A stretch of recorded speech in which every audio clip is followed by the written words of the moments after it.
Social మీడియాలో ఎక్కువగా విపరీతమైన చర్చ జరుగుతుంది నిన్నటి నుంచి. Where is DCM? Pawan Kalyan ఎక్కడ? ఆంధ్రప్రదేశ్ రాష్ట్ర ఉప ముఖ్యమంత్రి పవన్ కళ్యాణ్ ఎక్కడ అన్న ప్రశ్న నిన్నటి నుంచి సోషల్ మీడియాలో జరుగుతోంది. ఎస్, మీకు వచ్చింది ఆ డౌట్? మీరు గమనించారా? కరెక్ట్, నాకు వచ్చింది. అంటే జనరలీ పవన్ కళ్యాణ్ ఎప్పుడైనా ఏమైనా జరిగినప్పుడు సోషల్ కాజ్ గురించి ఆయన మాట్లాడుతూ ఉంటారు. బట్ ఈ పర్టికులర్ సిచ్యువేషన్ దగ్గర ఆయన మనం మాట్లాడిన విషయాలు కూడా ఇప్పటివరకు చూడలేదు. లైక్ డైరెక్ట్ ప్రెస్ మీట్ ఆయన పెట్టలేదు, లేకపోతే జనంకి సంబంధించి ఆయన డైరెక్ట్గా ఎక్కడ కూడా మాట్లాడే ప్రయత్నం కూడా చేయలేదు. ఎక్కడ మనం ఫస్ట్ డే నుండి చూస్తున్నాము. From the first day Chandrababu గారు మాత్రమే మనకి ఇక్కడ డైరెక్ట్గా స్క్రీన్ మీద కనిపిస్తున్నారు. సీఎంగా ఆ సీఎం హోదాలో ఆయన డైరెక్ట్గా వెళ్ళారు. ఏరియల్ వ్యూ చేసే ఆప్షన్ ఆయనకున్నా కూడా ఆ ఏజ్లో డైరెక్ట్ గ్రౌండ్ రియాలిటీ ఆయన ఏంటి అనేది తెలుసుకుంటూ కూడా అక్కడ ఆయన పర్యటిస్తున్నారు. బట్ డిప్యూటీ సీఎం అయితే మనకు అసలు ఎక్కడా కూడా కనిపించలేదు. అట్లీస్ట్ ఎక్కడా కూడా ఆయన మాట్లాడే ప్రయత్నం కూడా చేయలేదు. జనాన్ని అడ్రస్ చేసి ఆయన ఎక్కడ కూడా మాట్లాడలేదు. ఎస్, ఇది ఒక డిస్కషన్ పాయింట్ అండి. విమర్శనాత్మకంగా కాదు, కానీ సీఎం చంద్రబాబు నాయుడు ఆ విధంగా 74 ఏళ్ల వయసులో నీళ్లలో తిరుగుతూ ఎండనక వాననక లెక్క చేయకుండా, ఆరోగ్యాన్ని కూడా లెక్క చేయకుండా, వయసును సైతం లెక్క చేయకుండా నీళ్లలోనే తిరుగుతూ 3 రోజులుగా రికార్డు స్థాయిలో నీళ్లలోనే ఉంటూ ప్రజలందరూ కూడా నీళ్లలో నరకం అనుభవిస్తుంటే నేను వెళ్ళి ఏసీ రూమ్లో కూర్చోకూడదన్న ఉద్దేశంతో వాళ్ళతో పాటే కలిసి తిరుగుతూ వాళ్ళ కష్టాలను పంచుకుంటూ వాళ్ళ కష్టాలు పరిష్కరించేందుకు మార్గాన్ని సూచిస్తూ ఆహారాన్ని అందిస్తూ వాళ్ళ కన్నీళ్లు తుడిచే ప్రయత్నం చంద్రబాబు నాయుడు చేస్తున్నారు 74 ఏళ్ల వయసు. ఎస్, క్లియర్గా పదే వయసు చెప్తూ ఉన్నాం. 74 ఏళ్ల వయసులో చంద్రబాబు నాయుడు గత 3 రోజులుగా విజయవాడలో సింగనగర్లో వరద ప్రాంతాల్లో నీళ్లల్లోనే నిలబడి బుల్డోజర్ ఎక్కుతూ ఉన్నారు, బోట్ ఎక్కుతూ ఉన్నారు, నడుస్తూ వెళ్తూ ఉన్నారు, ఇంటింటికి వెళ్ళి పలకరిస్తూ ఉన్నారు, ఆహార పొట్లాలు అందిస్తూ ఉన్నారు. ఇంత చేస్తూ ఉన్నారు సీఎంగా. కానీ డిప్యూటీ సీఎం పవన్ కళ్యాణ్ ఎక్కడా అనేది ఇప్పుడు ఒక ప్రశ్న. బహుశా అది జనసేన పార్టీలో కనిపిస్తోంది, తెలుగుదేశం పార్టీలో కనిపిస్తోంది, బీజేపీలో కనిపిస్తోంది. అక్కడ సింగనగర్ ప్రాంతంలో విజయవాడలో ఉన్న ప్రజల్లో ఈ ప్రశ్న ప్రధానంగా కనిపిస్తోంది. ఎందుకంటే ఎక్కడ ప్రజలకు కష్టం వస్తే అక్కడికి నేనున్నానంటూ ముందుగా వెళ్ళేది పవన్ కళ్యాణ్. రెగ్యులర్గా వెళ్తూ ఉంటారు ఆయన. అప్పుడు గతంలో 2019 ఎన్నికలు ఘోర ఓటమి పాలైన తర్వాత కూడా జనసేన పార్టీ తరఫున ఎక్కడ ప్రజలకు కష్టం వచ్చినా కూడా అక్కడ పవన్ కళ్యాణ్ స్వయంగా వెళ్ళేవాళ్ళు, పలకరించేవాళ్ళు. కొన్ని చోట్ల ఇప్పటం అనే గ్రామంలో, రాజధాని గ్రామంలో, మంగళగిరి పక్కనే ఉన్న ఇప్పటం అనుకున్న గ్రామం పేరు, అక్కడ రోడ్డు వైండింగ్లో ఇల్లు కొట్టేస్తున్నారు అంటే స్వయంగా ఆయన కార్లు వేసుకుని వెళ్తే ఆయన మీద కేసు కూడా పెట్టారు. అలా చాలా సమస్యలు, ఎక్కడ సమస్య వస్తే అక్కడ పవన్ కళ్యాణ్ ఉండేవారు. కానీ ఇంత అల్లకల్లోలం జరుగుతోంది విజయవాడ చుట్టుపక్కల. రాష్ట్రం అంతా వరదలతో అతలాకుతలం అవుతోంది. జనమంతా కూడా కన్నీళ్లు పెట్టుకుని ఏడుస్తూ ఉన్నారు, ప్రాణాలు పోతూ ఉన్నాయి. విజయవాడలో అయితే మీరు గమనించారు, కొడచెరువులు విరిగిపోయి ఒక ఫ్యామిలీ చనిపోయారు, 4 చనిపోయారు. సో ఇప్పుడు ఈ వరద ప్రవాహం ఇంకా తగ్గలేదు. ఇప్పటికీ 9 లక్షల క్యూసెక్కుల వరద వస్తూనే ఉంది ప్రకాశం బ్యారేజ్కి. సో సింగనగర్ ఇప్పటికీ నీళ్లలోనే ఉంది. సో ఇలాంటి పరిస్థితుల్లో చంద్రబాబు నాయుడు ఆ రకంగా తిరుగుతూ ఉన్నారు. కానీ పవన్ కళ్యాణ్ ఎందుకు కనిపించట్లేదు? మేమే పవన్ కళ్యాణ్ మేము విమర్శించట్లేదు, పవన్ కళ్యాణ్ తీరును మేము తప్పు పట్టట్లేదు.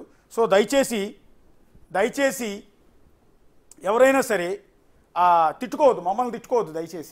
ఎవరైనా సరే దయచేసి తిట్టుకోవద్దు. మేము ఒక సోషల్ మీడియాలో జరుగుతున్న ఒక ప్రచారం, కొంతమంది లేవనెత్తుతున్న ప్రశ్నని మాత్రమే ఇక్కడ మేము ముందు ఉంచుతున్నాం.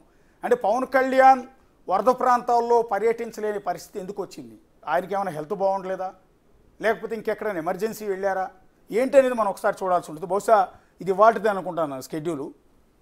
Tour programs of honourable ministers of Pawan Kalyan, honourable CM, minister of Panchayati Raj, rural water supply, environment, forest and science technology, camp at Hyderabad.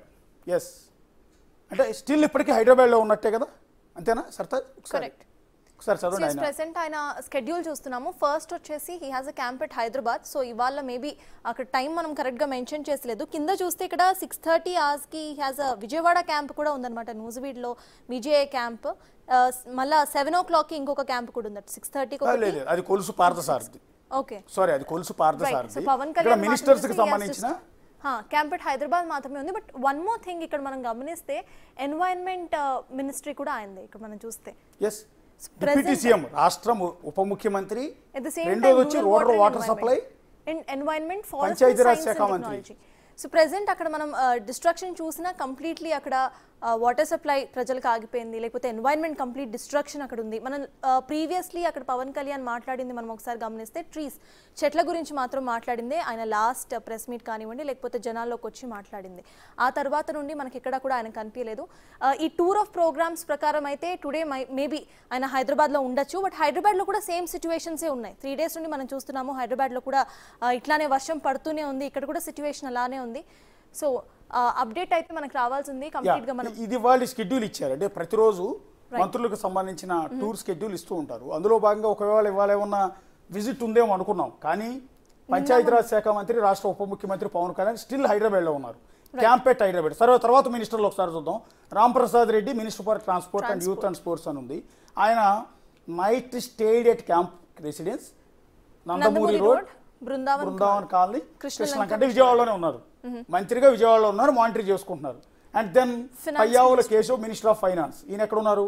Night stay at Panchayati Raj guest house, SR Pet, Vijayawada. ఈయన కూడా విజయవాడలోనే అందుబాటులో ఉన్నారు, ఆర్థిక శాఖ మంత్రి Payyavula Keshav. Next కుల్సు Parthasarathy minister for housing INPR government of AP, night stayed at residence beside స్వగృహపూర్ near DCP bungalow, Suryaraopeta, Vijayawada Bandar రోడ్లో ఆయన క్యాంప్ ఆఫీస్ రెగ్యులర్గా ఉంటుంది, ఆయన ఇల్లు. సో అక్కడే ఉన్నాడు. అంటే ఈ ముగ్గురు మంత్రులు కూడా అందుబాటులోనే ఉన్నారు. కానీ డిప్యూటీ సీఎం ఇవాళ అందుబాటులో లేరు. మరొకసారి జనసేన పార్టీ కార్యకర్తలకు కావచ్చు, పవన్ కళ్యాణ్ ఫ్యాన్స్ కావచ్చు, మమ్మల్ని తిట్టుకోవద్దు, తిట్టిపోయొద్దు సోషల్ మీడియాలో. కానీ ఇది ఒక ప్రశ్న, ఎందుకు అనేది అర్థం కావట్లేదు. ఎందుకంటే నిన్న పవన్ కళ్యాణ్ బర్త్డే, సర్తాజ్ మీకు ఐడియా ఉంది? నిన్న దేశవ్యాప్తంగా నారా లోకేష్తో సహా ప్రతి ఒక్కళ్ళు ఆయన ఫ్యాన్స్ అంతా కూడా అభినందనలు చెప్పారు. మేము కూడా హ్యాపీ బర్త్డే చెప్తున్నాం, నేను సర్తాజ్ కలిసి happy birthday to you Pawan Kalyan garu. కానీ పుట్టినరోజు నాడు కనుక మీరు ఇలా బయట కాకుండా విజయవాడలో వరద ప్రాంతాల్లో పర్యటించి ఉంటే మిమ్మల్ని అందరూ నెత్తిన పెట్టుకునేవాళ్ళు, మిమ్మల్ని దేవుడి కింద కొనియాడేవాళ్ళు. ఇప్పుడు చంద్రబాబు నాయుడు గారిని కనుక ఏ విధంగా అయితే అభినందిస్తూ ఉన్నారు, చంద్రబాబు నాయుడు గారు మా దేవుడు అంటూ అక్కడ ఉన్న ప్రజలంతా కూడా చెప్తూ ఉన్నారు, అదే రకంగా పవన్ కళ్యాణ్ గారు కూడా చంద్రబాబు గారు వెంటో, లేకపోతే చంద్రబాబు గారు వెళ్ళిన కాలనీలు కాకుండా వేరే చోటకో వెళ్ళి వరద బాధితులను పరామర్శించి వాళ్ళ కష్టాలు కనుక పాలు పంచుకుని ఉంటే, అవసరమైతే ప్రభుత్వానికి సలహాలు ఇచ్చి ఉంటే, లేకపోతే మీరే డెసిషన్ తీసుకోవచ్చు డిప్యూటీ సీఎం కాబట్టి. సో స్వచ్ఛంద సంస్థలతో మాట్లాడి ఆహార పొట్లాల పంపిణీ కావచ్చు, ఎన్డీఆర్ఎఫ్ టీంతో మాట్లాడి సహాయక చర్యలు కావచ్చు, బోట్ల ఏర్పాటు కావచ్చు, వరద ప్రాంతాల్లో ఉన్న ప్రజలందరినీ సురక్షిత ప్రాంతాలకు తరలించే ప్రక్రియ కావచ్చు. ఎందుకంటే బెజవాడలో గత 100 ఏళ్లలో రాని కష్టం, బెజవాడలో గత 100 ఏళ్లలో రాని కష్టం తొలిసారి వచ్చింది. కాబట్టి బెజవాడలో గత 100 ఏళ్లలో ఎప్పుడూ రాని కష్టం ఇప్పుడు బెజవాడ ప్రజలంతా ఫేస్ చేస్తూ ఉన్నారు. ఇంత పెద్ద ప్రళయాన్ని ఎదుర్కొంటూ ఉన్నారు. సింగనగర్ ప్రజలైతే ఈ రోజు కూడా ఈ వరద మొత్తంలో ఇప్పుడు మేము నిలబడి ఉన్నట్టు వరదలోనే ఉన్నారు వాళ్ళందరూ కూడా.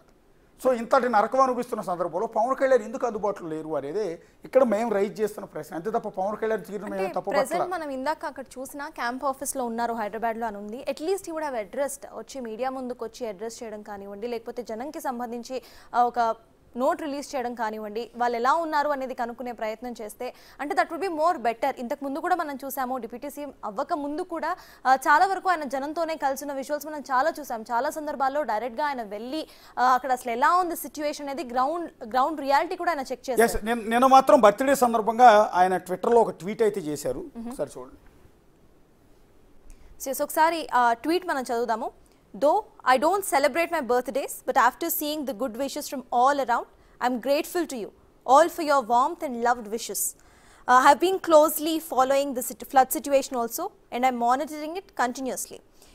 And the following messages, update of actions taken by PR, RWS, engineering departments in handling flood situation in state could be seen.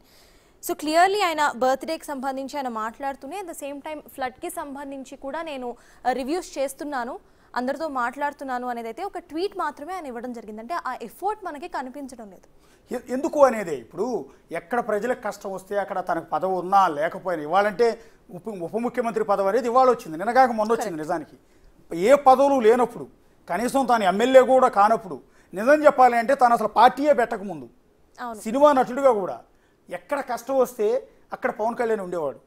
ఇదిగో నేనున్నానంటూ ఆర్థిక సాయం చేసేవాడు. కానీ కుడి చేతితో ఇచ్చింది ఎడం చేతికి తెలియదు అన్నట్టుగా ఎక్కడ పబ్లిసిటీ చేసుకునేవాళ్ళు కాదు పవన్ కళ్యాణ్. అందుకనే పవన్ కళ్యాణ్ని చాలామంది దేవుడు అంటూ ఉంటారు, పవన్ కళ్యాణ్ కొనియాడుతూ ఉంటారు. అలాంటి పవన్ కళ్యాణ్ ఇవాళ ప్రజలకు కష్టం వస్తే, తన రాష్ట్రంలో తన ప్రజలకు కష్టం వస్తే ఎందుకు అందుబాటులో లేరు అనేది, ఆయనకి ఏమైంది అనేది ఇప్పుడు మా టెన్షన్. మా టెన్షన్ ఇది అంతే తప్ప పవన్ కళ్యాణ్ మేము తప్పు పట్టట్లేదు, పవన్ కళ్యాణ్ మేము తిట్టిపోయట్లేదు. కాబట్టి జనసేన కార్యకర్తలు బిగ్ టీవీని మమ్మల్ని అపార్థం చేసుకోవద్దు. మీకు మళ్ళీ క్లారిటీ ఇస్తున్నాం. పవన్ కళ్యాణ్కి ఏమైందో మీకేమైనా తెలుసా? తెలిస్తే చెప్పండి. పవన్ కళ్యాణ్ ఎక్కడికి వెళ్ళారో మీకు ఏమైనా తెలిస్తే చెప్పండి. హైదరాబాద్ క్యాంప్ ఆఫీస్లో ఉన్నారనేది మాత్రమే సమాచారం. గత మూడు రోజులుగా సీఎం చంద్రబాబు నాయుడు నీళ్లలో ఉంటే డిప్యూటీ సీఎంగా ఆయన పవన్ కళ్యాణ్ గారు ఎందుకు వరద ప్రాంతాల్లోకి వెళ్ళట్లేదు అనేది ప్రజలు అడుగుతూ ఉన్నారు. నిన్న వరద ప్రాంతాల్లో మన రిపోర్టర్లు అక్కడ కవర్ చేస్తుంటే సింగనగర్లో ఆ పవన్ కళ్యాణ్ ఎక్కడా అని అడుగుతున్నారు. లైవ్లో పవన్ కళ్యాణ్ ఎక్కడా, పవన్ కళ్యాణ్ ఎందుకు రావట్లేదు అని వాళ్ళు అడుగుతూ ఉన్నారు.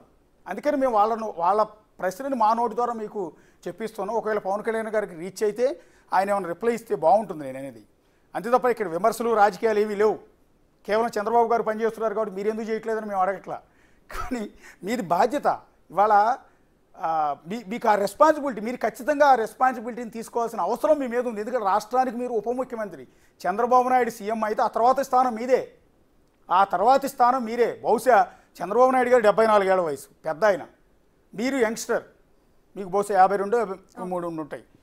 సో మీరు యంగ్స్టర్, మీరు ఇంకా ఉత్సాహంగా పనిచేయగలరు. మీరు కనుక అక్కడ నిలబడితే ఇంకెన్నెన్నో స్వచ్ఛంద సంస్థలు ముందుకు వస్తాయి. మేము సర్వీస్ చేస్తామని, మేము ఆహార పొట్లాలు అందిస్తామని, మేము సహాయక చర్యల్లో పాల్గొంటామని. యూత్ అంతా వెరీ అట్రాక్ట్ అవుతుంది. పవన్ కళ్యాణ్ గారికి వచ్చి అక్కడ నిలబడితే సింగనగర్లో యూత్ అంతా అట్రాక్ట్ అవుతుంది. మీరు ఒక్క పిలుపునిస్తే సహాయక చర్యల్లో పాల్గొనండి ప్రతి ఒక్కళ్ళు అంటూ మీరు నీళ్లలో నిలబడి కాసేపు నిలబడి యూత్కు పిలుపునిస్తే 100 మంది యూత్ బయటకు వస్తారు మేం చేస్తామని.